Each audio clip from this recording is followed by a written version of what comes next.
It is a wonderful day today. I'm Rutendo Macherera. Welcome back to In the Pink. Today, our guest is a guest who wears a coat of many colors. He is a medical doctor who is currently specializing, mastering in the Department of Ophthalmology at the first affiliated hospital of Jinjo Medical University. He is also a photographer and a cinematographer. Welcome, Dr. Inwang. Thank you very much. Okay, so before we go on, I just want you to tell us exactly what it is you do. What is ophthalmology? What is cinematography? Okay, basically ophthalmology is a branch of medicine which has to do with the study of the eyes. Like, most times people mistake it with obstetrics, those doctors whom you go for glasses. Yeah, basically. While an ophthalmologist is someone who can perform surgery in the eyes. Okay. And the cinematography? Okay, there's a little bit misconception between cinematography or grapher and videographer. Yeah. It's basically same thing, just that, in time past, filmmakers use the film camera. And now we have a lot of digital cameras nowadays. So it can be used interchangeably. Just basically someone who shoots video, who makes films or movies. Okay, I wish I would say I understand what we just talked about, but let's talk about you pursuing a medical degree and at the same time doing this cinematography things. I want to know, how does someone balance these things? How do you balance the two?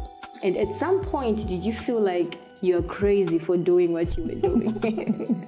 Okay, I know, most times when people really get to know me, they're like, oh, you're a medical doctor and you're also a filmmaker.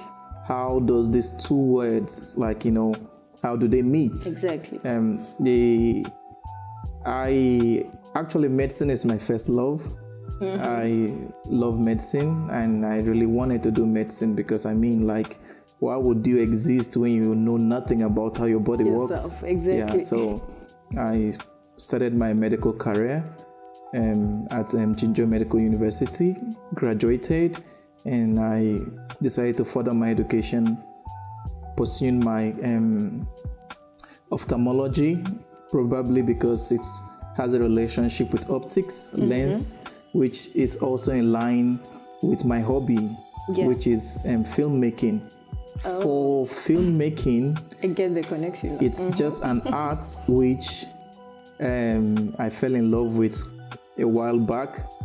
It wasn't so much of a hustle for me because it's something that, how should I say, it was innate. I didn't really struggle to learn it. I just little effort, and just if I get creative ideas, I do some research because I didn't go to film school. I was self-taught. So during my free time, I try to do one or two shoots. It makes me happy, so I keep doing it. Although I didn't just jump into cinematography directly, I started from photography. Yeah. I started taking pictures. It's just for fun at first, portrait, landscape, stuff like that. Then over the time, my colleagues always they invite me for birthday parties and events, not because they like me or they wanted me to be there. The reason why they invite me is because they know at the end of the day they're going to get nice pictures. Yeah. So it's what's becoming too much. So I decided to monetize it.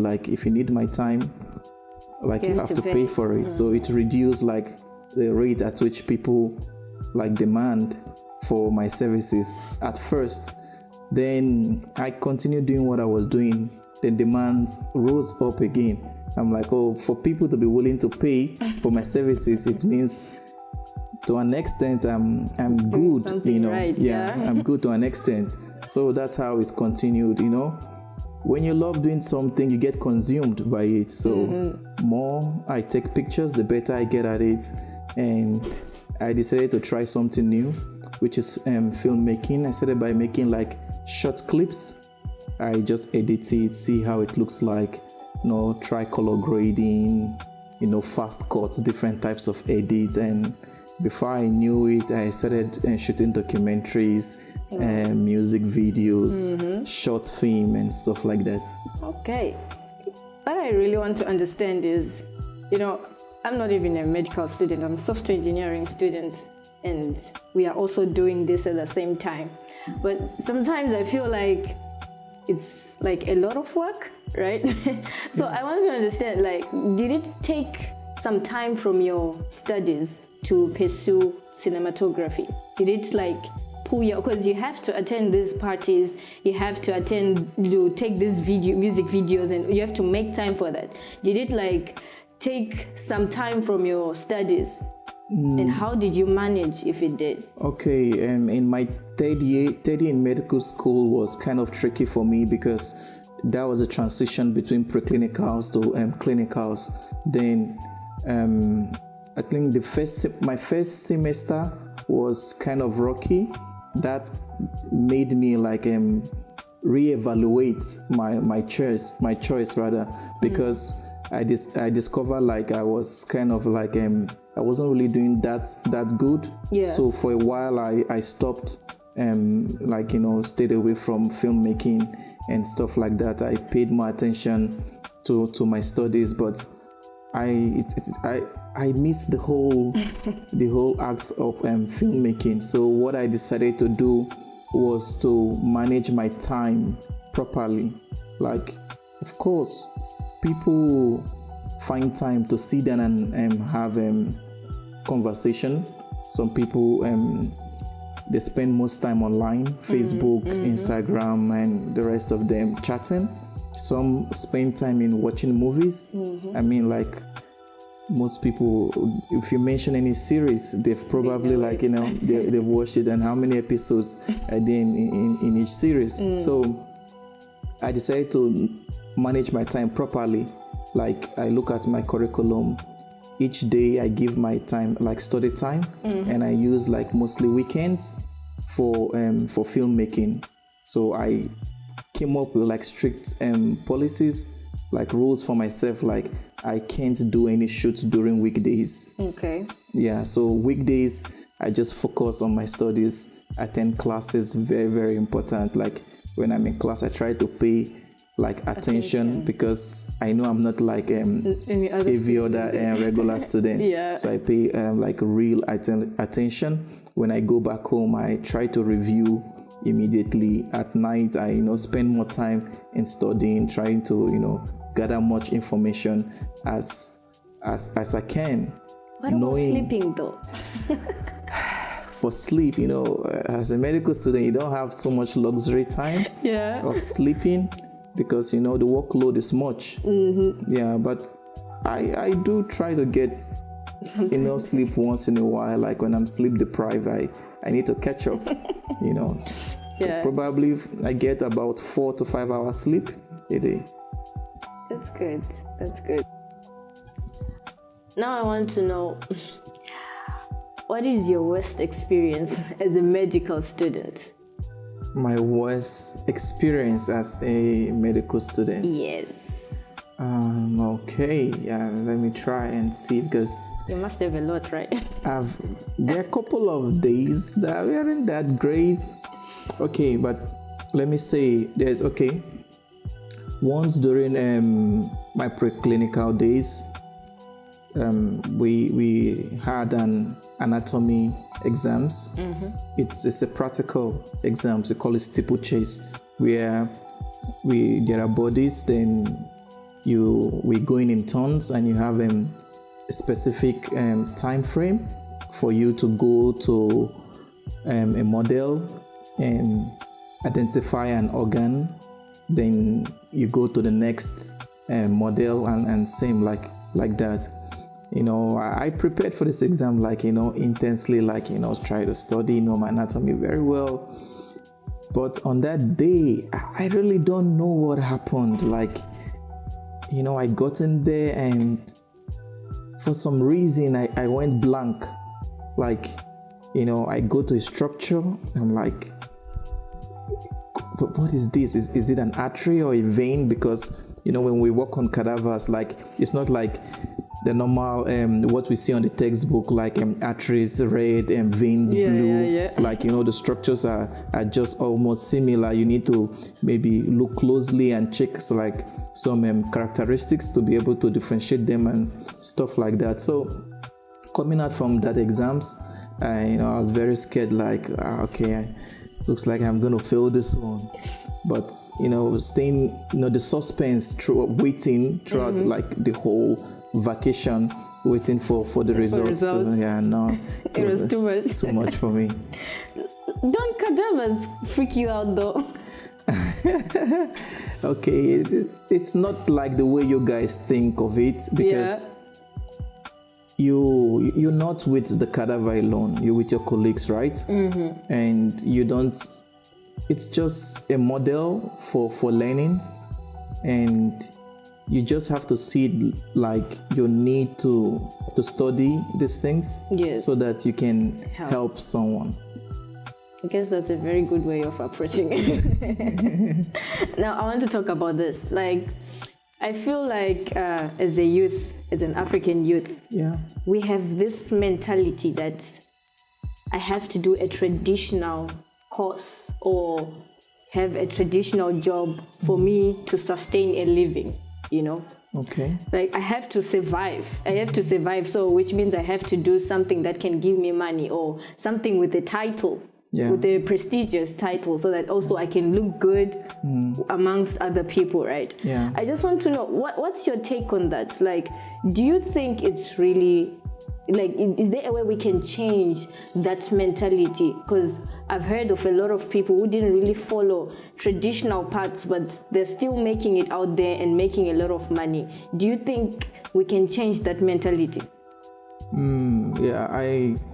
With regards to that, I would say it's as a result of ideology, something that has been passed from our parents down to us, because majority of or most families are not really that well-to-do, in the sense of, like, if you look at their economic status, most parents are just on an average level, trying to make sure that their kids do better than them. So you keep hearing things like, no, you have to be a doctor, you have to be an engineer, you need to be a lawyer, something professional, because they feel like, okay, that is where the future is. But they ignore the other aspect, like what this child has interest in.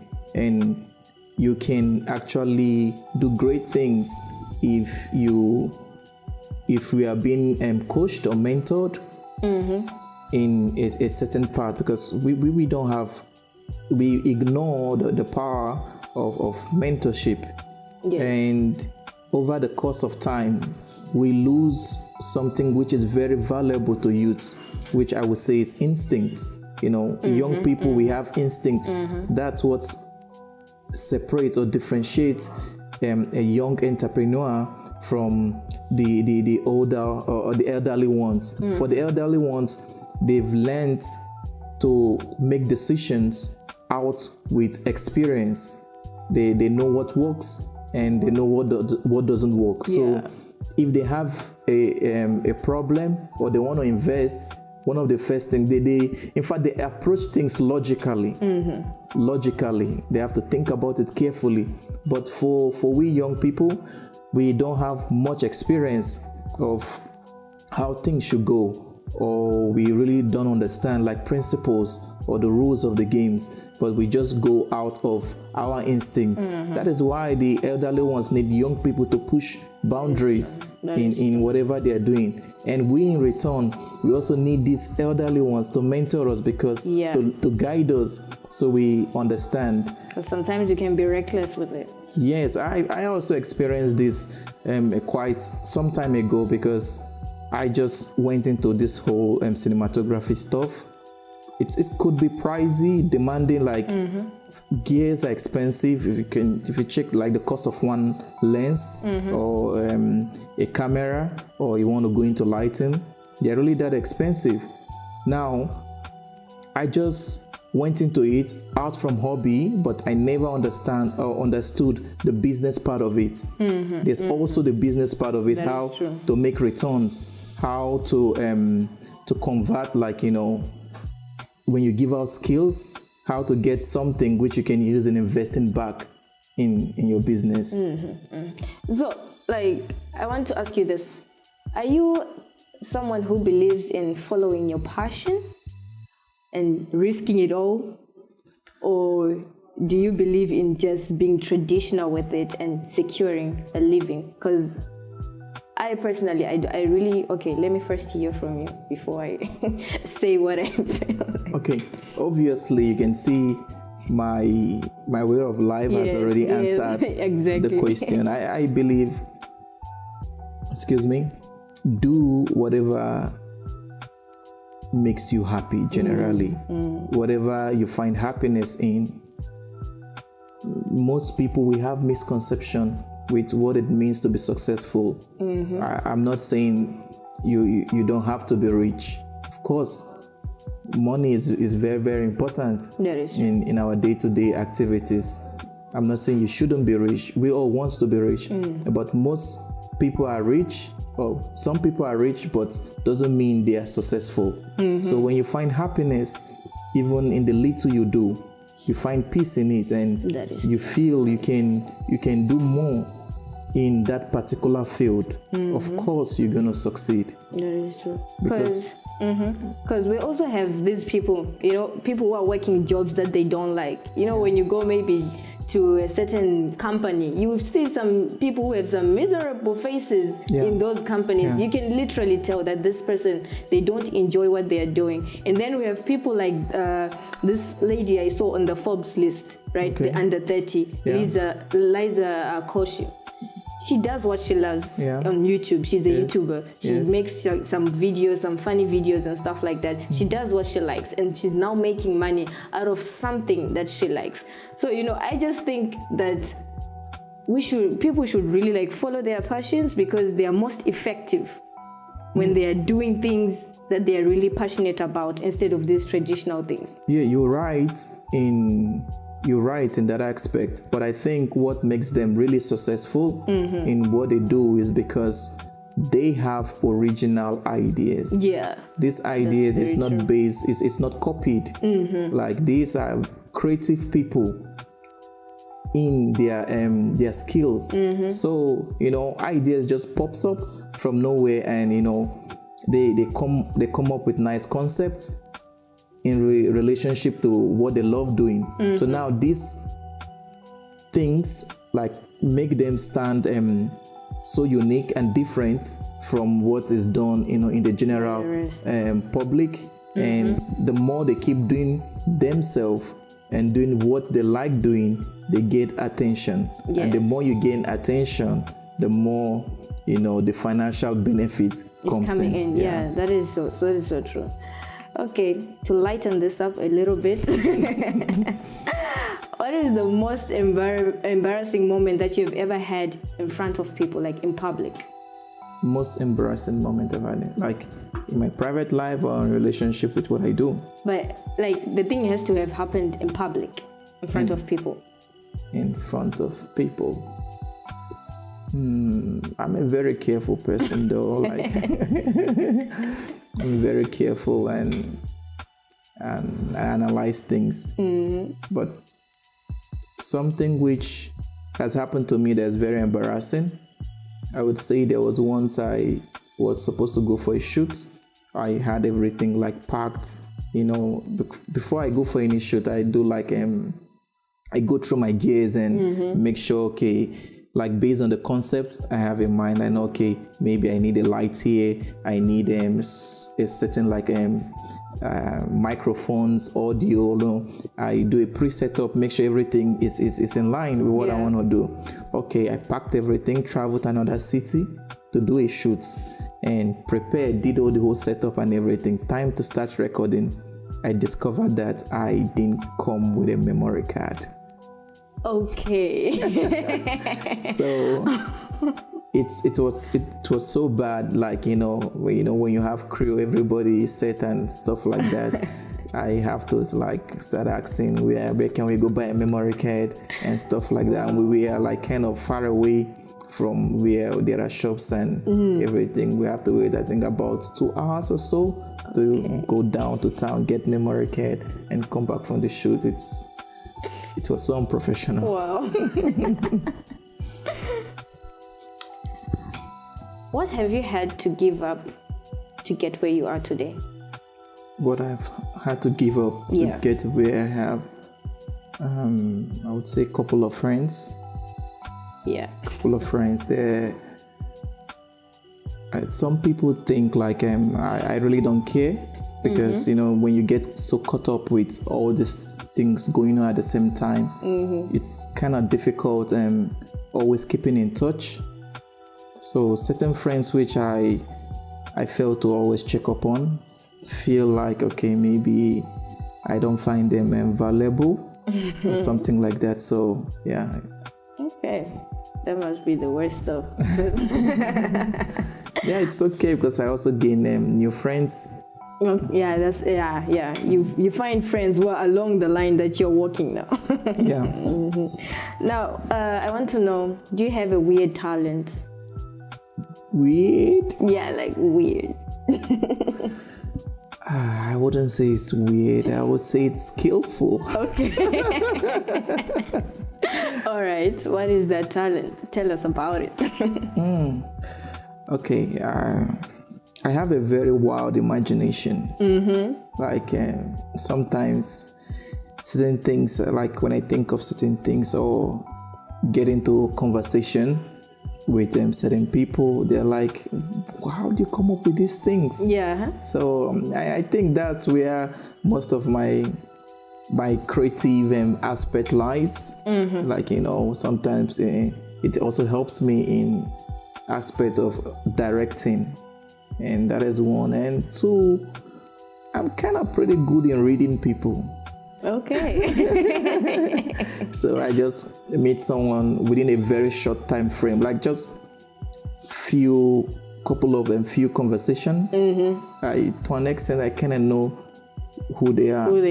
Okay. And it's helpful too. That's very good. Yeah. You need it. when doing, probably I picked this up during my days of photography, because for you to get the best out of a subject, I probably should use the word model to get the best out of subject. Oh my God. Okay. To get the best out of okay. I should probably get to know them and they should be comfortable. So I like capturing emotions and expression. So yeah. All right. So what can you tell our viewers? Like, what advice can you give to our viewers? Let's say somebody is pursuing a degree, but then they've also this thing that they would want to pursue by the side. What advice can you give them, especially on balancing your calendar, your time, and everything, and managing your sleep? Okay. I would say just go for what you have interest in. Like don't force it. Don't push things. Like you look around yourself and find out what is it you can do which doesn't require so much of your time, that doesn't require you struggling so hard to get the whole concept of it. If you find what you learn fast in, I think it's easier for you to be able to combine such with your career. And secondly, if you found such thing, then learn how to prioritize things. Know what is more important to you. Like if you want to succeed in your career aspect, which of course is your first choice, you have to know how to put it first. I understand it's not easy, and sometimes it's so consuming. Like when I do like personal research and like maybe I try to check up something on YouTube, I discover like probably have been like 3 hours trying to study something, but if I pick up my books to study, like, after like 4 hours, you start getting sleepy. Yeah, it could be very, very consuming. So learn how to prioritize and follow your heart, and you will do good. This is just a bonus for me. I just want to hear something, your opinion on something. Okay, let's say somebody has been studying a degree, right? Yeah. And they've gotten to a stage where they really cannot go back. Yeah. But now they feel like they want to change. To change, yeah. Like to take a very different path. Exactly. What would you advise a person like that? Okay, I'm not that person. Yeah. But I would say if you're doing a major which for some reason you don't resonate with, yeah, I don't think any time is too late to change. Like, if you feel like that's not what you really want to do and you've thought about it carefully, probably see a counselor to help you, probably in case your judgment is not clouded, that you're thinking straight and that it's really what you want to do. I would say go for it. Yes. And also bear in mind that whatever is the outcome, you're willing to take the consequence. That is true. Yeah. That is true.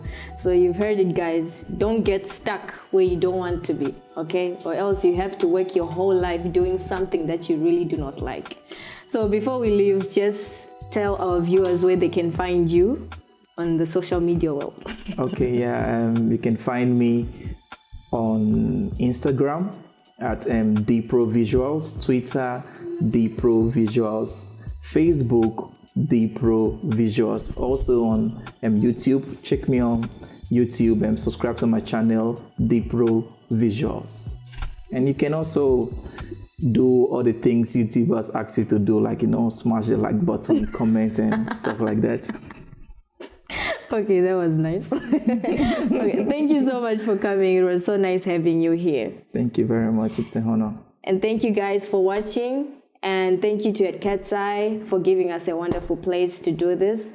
Whenever you are around Boha University, Shimen, just visit this place. I'm sure you won't regret. Until next time.